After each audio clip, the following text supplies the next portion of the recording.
Okay, so guys, today we are starting with the chapter number 2 of your expanded universal science book. Chapter का क्या नाम है? The microbial word. अब ये word क्या बोलता है? माइक्रोबियल का क्या मतलब होता है? वर्ल्ड तो हमें पता है क्या होता है, दुनिया, राइट. द हमें पता है आर्टिकल है एक, लेकिन what do you mean by the word microbial? Microbial का मतलब क्या होता है? सो माइक्रोबियल यानी माइक्रो ऑर्गेनिजम्स. अब आप बोलोगे what are micro organisms, we don't know. Micro organisms यानी ऐसे छोटे छोटे जीव जंतु जो हमें दिखाई नहीं देते हैं, लेकिन होते हैं. वो हमें दिखाई नहीं देते हैं लेकिन. ओके, नाउ स्टार्ट करते हैं चैप्टर से. आज मेरे पास कोई पेन नहीं है तो आई कांट अंडरलाइन इट. आप लोग बुक खोल के बैठ सकते हो, वरना यहाँ से देख सकते हो. एक एक लाइन बोलूँगी मैं, ठीक है. मैं बुक से पढ़ती हूँ. Living organisms show a great variety in shape and size. कि जो लिविंग ऑर्गेनिज्म होने से, अब हम भी लिविंग ऑर्गेनिज्म एक है ना, तो हम भी हमारी बहुत सारी वैरायटीज़ है. कोई हमसे बहुत बड़ा है, कोई हमसे बहुत छोटा है, या कोई मीडियम साइज़ में है. मतलब शेप भी अलग अलग होती है, साइज़ भी अलग अलग होता है सभी का, राइट. सभी लिविंग ऑर्गेनिज्म का. इवन हम ही नहीं, कोई हाथी को ले लो, हाथी कितना बड़ा होता है. चींटी को ले लो, चींटी कितनी छोटी होती है. शेप अपनी अपनी अलग अलग है. तो हर लिविंग ऑर्गेनिज्म की अलग अलग शेप और साइज़ होता है. कुछ ऑर्गेनिजम्स क्या होते हैं, क्वाइट बिग होते हैं, जैसे एलिफेंट या ब्लू व्हेल. और कुछ इतने छोटे होते हैं एंट या टर्मिट की तरह. वही बात मैंने आपको समझाई अभी. However, some organisms are that are too tiny to be seen with the unaided human eye. Now कुछ ऑर्गेनिजम्स इतने भी छोटे होते हैं कि वो एक ह्यूमन आई से या किसी भी जीव जंतु की आई से नहीं देखे जा सकते हैं. ऐसे होते हैं कुछ organisms. Now also exist in the nature, कि ऐसे ऑर्गेनिजम्स भी नेचर के अंदर एग्जिस्ट करते हैं. They can only be seen by using an instrument called the microscope. Obviously आप लोगों ने छोटे क्लासेस से हम लोग ये पढ़ते हुए आ रहे हैं कि माइक्रो ऑर्गेनिज्म सिर्फ किससे देखे जा सकते हैं, माइक्रोस्कोप से देखे जा सकते हैं. और ऐसे ही ऑर्गेनिजम्स को हम माइक्रोब्स या माइक्रो ऑर्गेनिजम्स कहते हैं. और जो उनकी दुनिया जब हम बात करें तो माइक्रोबियल वर्ड हो गया. होगी ना इसकी डेफिनेशन क्लियर चैप्टर के स्टार्टिंग के इसकी. अब चलते हैं नीचे वाले पैराग्राफ में. A branch of science that involves the study of micro organisms is called microbiology. एक पढ़ाई होती है इनके ऊपर, माइक्रो ऑर्गेनिजम्स के ऊपर एक पढ़ाई भी होती है, और उसको हम क्या बोलते हैं, माइक्रोबायोलॉजी. ऑब्वियसली जब भी हम किसी जीव जंतु के बारे में बात करते हैं तो हम उसको क्या बोलते हैं, बायो यानी बायोलॉजी बोलते हैं. लेकिन जब हम माइक्रो ऑर्गेनिजम्स के बारे में बात करें तो वर्ड याद रखना, माइक्रो और बायो पढ़ रहे हैं उसके बारे में, तो ईजी हो गया, माइक्रोबायोलॉजी, राइट. अब आगे क्या लिखा है, and the scientist dealing with them are called microbiologists. अब जो ह्यूमन को ट्रीट करता है, जो ह्यूमन के लिए, जैसे मान लो कार्डियोलॉजिस्ट होते हैं. कार्डियोलॉजिस्ट कौन होते हैं, जो कार्डियोवेस्कुलर का काम करते हैं, यानी जो हार्ट का काम करते हैं, उनको हम कार्डियोलॉजिस्ट बोलते हैं. वैसे ही जैसे डॉक्टर्स होते हैं ना, उनके अंदर बहुत सारी कैटेगरीज होती हैं. अगर आपने कहीं पढ़ा हो तो एक आंखों के लिए होता है, राइट, एक दिल के लिए होता है, कोई अपने अपने डॉक्टर्स में आगे होते हैं कैटेगरीज. उसमें एक माइक्रो ऑर्गेनिज्म के साथ डील करने वाले साइंटिस्ट भी होते हैं, उनको हम बोलते हैं microbiologist.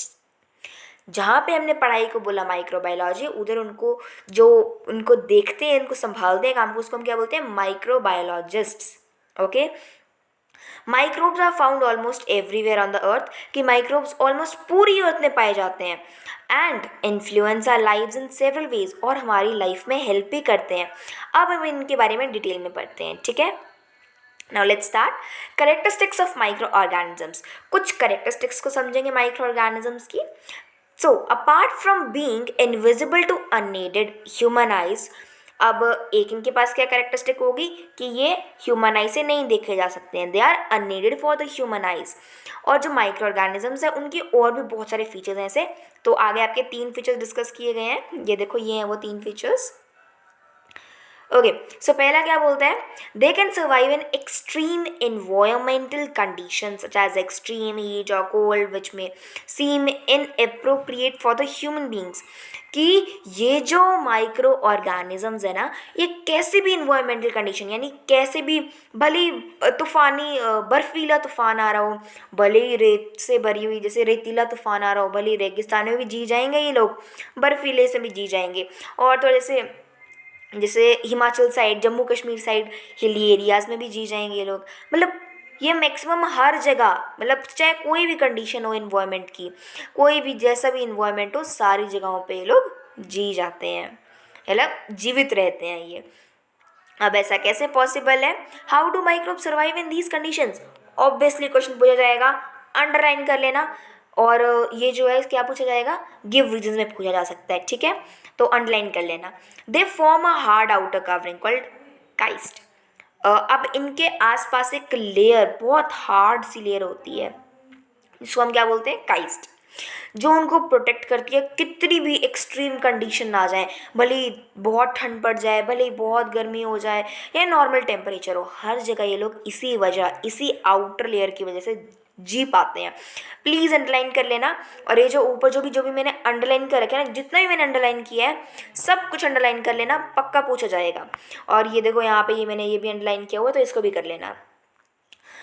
They remain inactive inside the cyst, यानी वो इनएक्टिव रहते हैं इस प्रोटेक्टिव लेयर के अंदर, लेकिन ये जो प्रोटेक्टिव लेयर है ना, इनको ये एक्टिव रखती है बाहर से, ठीक है।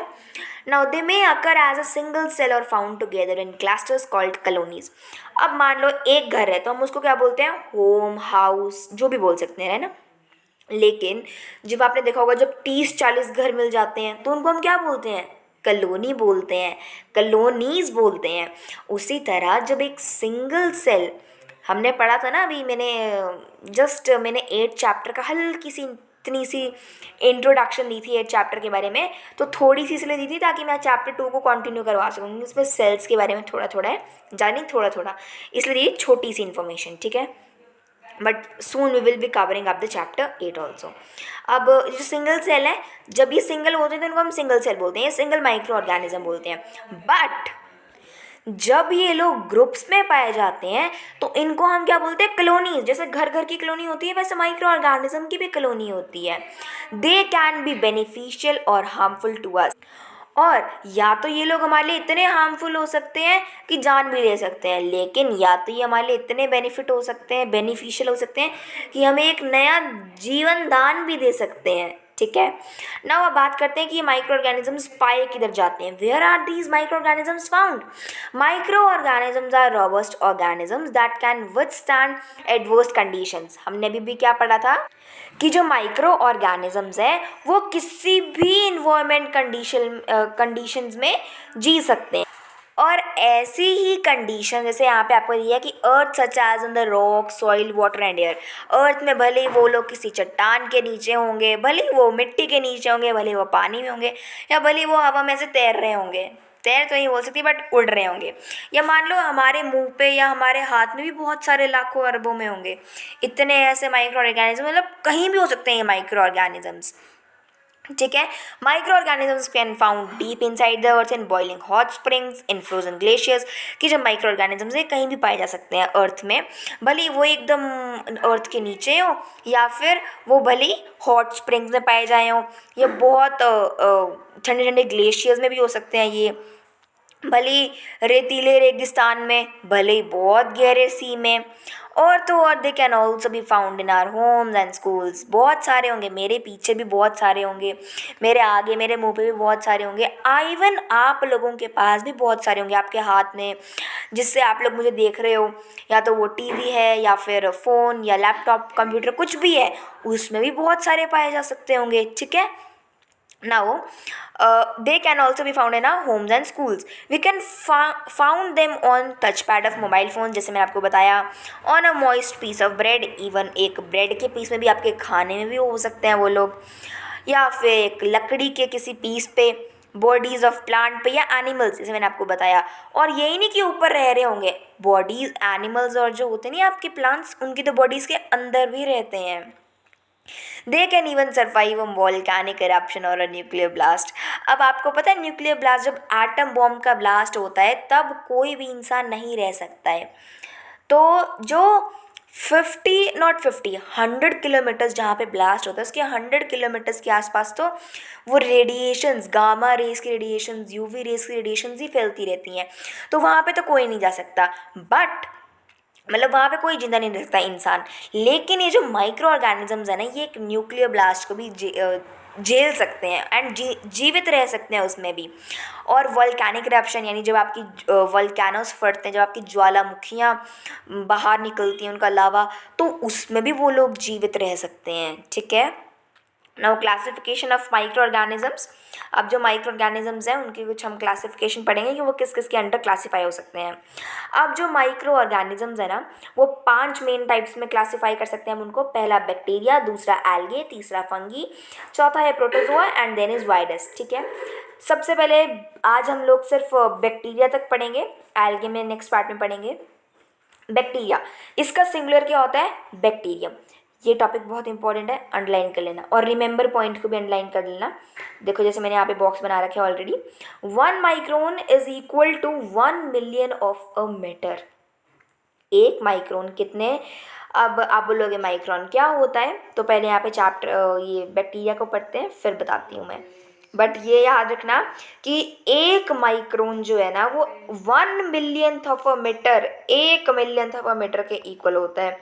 यानी कि 1 micron is equals to 10 raise to power 6 metres. Okay, now एक बार वंडर बॉक्स पे भी ध्यान दे लेते हैं हल्का सा, बट ये पूछा नहीं जाता है, but it can be asked, ठीक है। The human belly button harbors thousands of different species of bacteria. It appears to be a tropical microbial forest. In fact, it is the closest microbial habitat to us. अब ये बात याद रखना, ये मत सोचना कि वंडर बॉक्स एग्जाम्स में नहीं पूछा जाता है तो इसको लर्न नहीं करना है। इसको लर्न करना है आपके जनरल नॉलेज लर्न करना ही है। The human belly button harbors thousands of different species of bacteria। कि जो ह्यूमन जो बेली, जो ह्यूमन का जो स्टमक है ना, उसमें थाउजेंड्स ऑफ बैक्टीरियाज रहते हैं, लेकिन वो ट्रॉपिकल माइक्रोबियल फॉरेस्ट में होते हैं। इनफैक्ट ये सबसे क्लोज होते हैं माइक्रोबियल हैबिटेट, ये सबसे जो जहाँ पे सबसे पास जो हम कॉलोनी फाइंड कर सकते हैं माइक्रोब्स की, वो हमारे ही आसपास यहीं पे होती है, in the human belly button harbours. Okay, so let's start with the bacteria now. Bacteria already पढ़ा हुआ है आप लोगों ने कि एक यूनिसेलुलर टाइनी बहुत छोटा ऑर्गेनिज्म है ये, और कैसा है? एक सिंगल सेल। यूनिसेलुलर का मतलब 8th वाले चैप्टर में पढ़ाया था, जो बताया था यूनिसेलुलर और मल्टीसेलुलर ऑर्गेनिजम्स, इसलिए चैप्टर 8 की इंट्रोडक्शन दी थी। They live together in colonies of millions, बताया कि मिलियन हो सकते हैं, अरब, ट्रिलियन, जितने भी हो सकते हैं लोग, और जब ये ग्रुप में देखे जाएं तो इनको हम क्या बोलते हैं? कॉलोनीज बोलते हैं। Okay, they are the simplest living organisms and found all around us. ये सबसे सिंपलेस्ट लिविंग माइक्रो ऑर्गेनिज्म, यानी बहुत सिंपल होते हैं ये, ठीक है। और यही माइक्रो ऑर्गेनिज्म जो हमारे हर जगह पाए जाते हैं, ठीक है ना। Most of them are harmless, बहुत मतलब कुछ होते हैं बहुत हार्म कर जाते हैं हमें, बट कुछ होते हैं जो हार्म करने के बजाय हमारा बेनिफिट भी करते हैं। Are harmful because they cause diseases such as cholera and tuberculosis. अब ये हार्मफुल क्यों होते हैं कुछ क्योंकि ये डिजीजेस को कॉज कर देते हैं। जैसे कोलेरा होता है, कोलेरा किससे होता है? गंदा पानी पीने से, देन टीबी हो जाता है, ट्यूबरकुलोसिस हो जाता है, राइट। अब ये देखिए, bacteria are of different shapes. जो बैक्टीरिया होता है ना उसकी डिफरेंट शेप्स होती हैं, और देयर साइज में वेरी फ्रॉम 0.2 to 2 माइक्रोन, ठीक है। अब ये देखिए आगे ना माइक्रोन वर्ड आया, इधर बता रही थी मैं आपको रिमेंबर वाले में, ये पक्का याद रखना, ये मत सोचना कि पूछा नहीं जाएगा, पूछा जा सकता है। अब एक माइक्रोन यानी जो साइज है, साइज किसका? एक बैक्टीरिया का। अब आप बोलोगे आपने तो यहाँ पे 1 मिलियन ऑफ अ मीटर बताया। अब ये पॉजिटिव में नहीं, उल्टा नेगेटिव में है। ये जो 1 मिलियन ऑफ अ मीटर है ना, देखो मैंने यहाँ पे आई गेस माइनस नहीं बोला था, ये देखो यहाँ पे लिखा है 10⁻6 मीटर, उल्टा माइनस, यानी 1 मिलियन मीटर से भी छोटा, उतना -6 है ये, ठीक है ना। तो यू कैन थिंक कि बैक्टीरिया कितने छोटे होते होंगे। Now based on the shapes of bacteria they are further classified into 4 types. अब शेप के अकॉर्डिंग जो बैक्टीरिया है वो अलग अलग इसमें पाया जाता है। तो सबसे पहला देखते हैं हम लोग, बहुत इंपॉर्टेंट है ये ज़रूर से पढ़ना और ज़रूर से इसको अंडरलाइन कर लेना। इसमें अंडरलाइन नहीं किया हुआ है तो इसको अंडरलाइन ज़रूर कर लेना, ठीक है। सो जो 4 टाइप्स है कौन कौन से हैं वो? स्पाइरुला, कोकी, बेसिली एंड वाइब्रियोस। सो स्पायरेला क्या है? स्पाइरल बैक्टीरिया, यानी कि ये जो है ना जैसे मैगी नहीं होती आपकी नूडल्स कर्ल कर्ल टाइप्स में, नूडल्स तो खाई है ना सभी ने, तो जब उसको पका देते हैं उस वक्त नहीं, जब कुक नहीं, जब वो रॉ होती है ना पैकेट्स में जब पाई जाती है, उस वक्त आपने देखा होगा जिस तरह से कर्ल शेप में होती है ना वो ही शेप आपका स्पायरेला लेता है। ठीक है। कोकी जो है स्फीयर शेप गोल गोल से होता है, मोटू मोटू सा गोल गोल। ठीक है। Next is bacilli. Bacilli rod shape bacteria होता है। अब रॉड शेप का मैं आपको क्या एग्जांपल दे सकती हूँ? I can give you the example of iron rod. आप लोगों ने देखी होगी ना, आयरन रोड होती तो रोड है, लेकिन उसमें आपने देखा होगा एक पतली पतली लेयर होती है ना आयरन की, वो आयरन रोड। ठीक है, वैसा same to same. Okay. Now next is vibrios, comma shape bacteria. अब कॉमा शेप बैक्टीरिया देखो, यहाँ पे इमेज देखो।